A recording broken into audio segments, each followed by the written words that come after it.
Hei, tuntuuko sinusta tällä hetkellä siltä, että sinä olet ihan B-luokan kansalainen? Tunnetko sinä olevas täydellisen epäonnistunut ihminen? Tuliko sulla oman elämässä konkurssi? Menikö luottotiedot? Menikö sulta oma yritys nurin tai menikö työpaikka alta?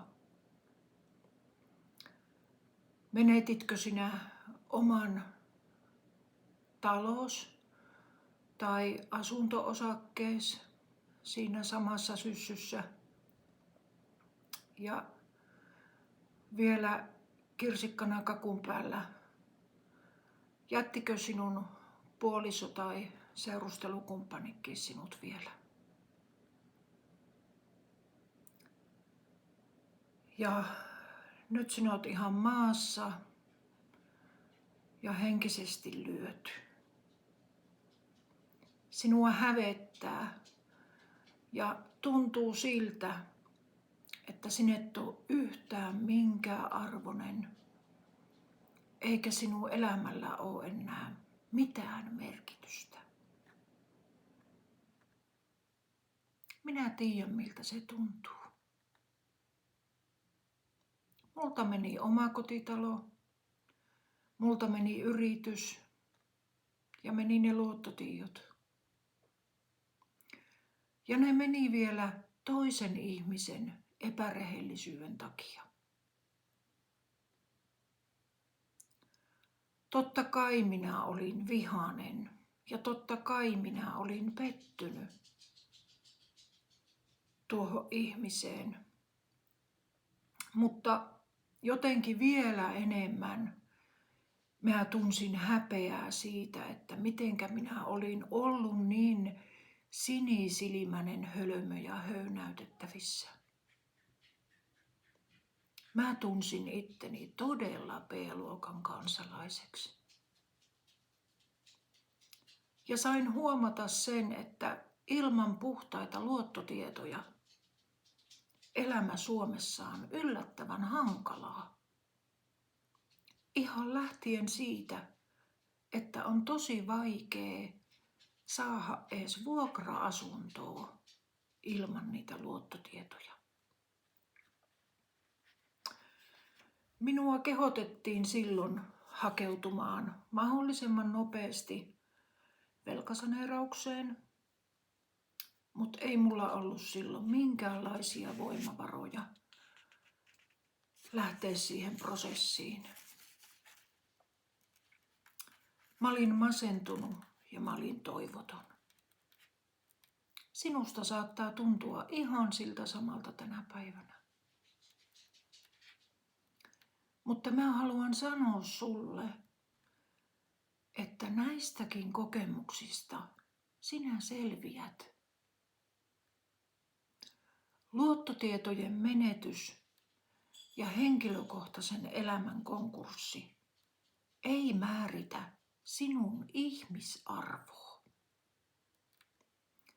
Vaikka sä ulkoisesti tietyllä tavalla koet nöyryytystä ja häpeääkin, niin sä oot edelleen yhtä arvokas ja rakastettu ihminen. Se on se ukko Pirulainen, joka kuiskii sinun korvaas, että sä oot ihan luuseri ja että sun elämällä ei ole mitään merkitystä. Totta kai sinun elämällä on merkitys. Sinä oot ainutlaatuinen Jumalan luomus ja hän rakastaa sinua suunnattoman paljon. Ja Jumalalla on suunnitelma sinun elämän varalle, vaikkei se tällä hetkellä tunnu siltä. Hän haluaa kuljettaa ja johdattaa sinua, jos sinä vaan suostut siihen. Hän ei tee vastoin sinun omaa tahtoa, vaan hän kysyy sulta luvan.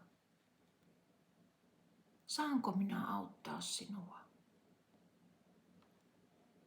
Haluatko sinä, että minä autan sinua? Ja jos sinä annat hänelle luvan, niin sä saat nähdä, miten sinun elämä oikeasti muuttuu. Ja sä alat nähdä toivoa sielläkin, missä sinä et aikaisemmin sitä nähnyt. Sinä saat voimaa hakeutua siihen velkasaneeraukseen. Se kestää sen 5 vuotta. Ja sitten sulla on taas puhtaat luottotiedot. Se saattaa nyt tuntua tosi pitkältä ajalta. Ja saattaa tuntua siltä, että 5 vuoden päästä sinun elämä on jo ohi. Sinä oot jo niin vanha tai jotain muuta. Mutta jos sä mietit elämääsi taaksepäin sen 5 vuotta, niin ajattelepa miten nopeasti se meni. Se meni ihan yhdessä hujauksessa. Ja niin se menee sinne eteenkin päin. Se menee yllättävän nopeasti. Ja sitten kun sinulla on taas käsissäsi ne puhtaat paperit, niin sinä saat jatkaa matkaas iloiten ja vapaana ja huomata ihan omakohtaisesti, että minä selvisin tästäkin. Ja sinä selviät, sinä tulet selviämään aivan varmasti.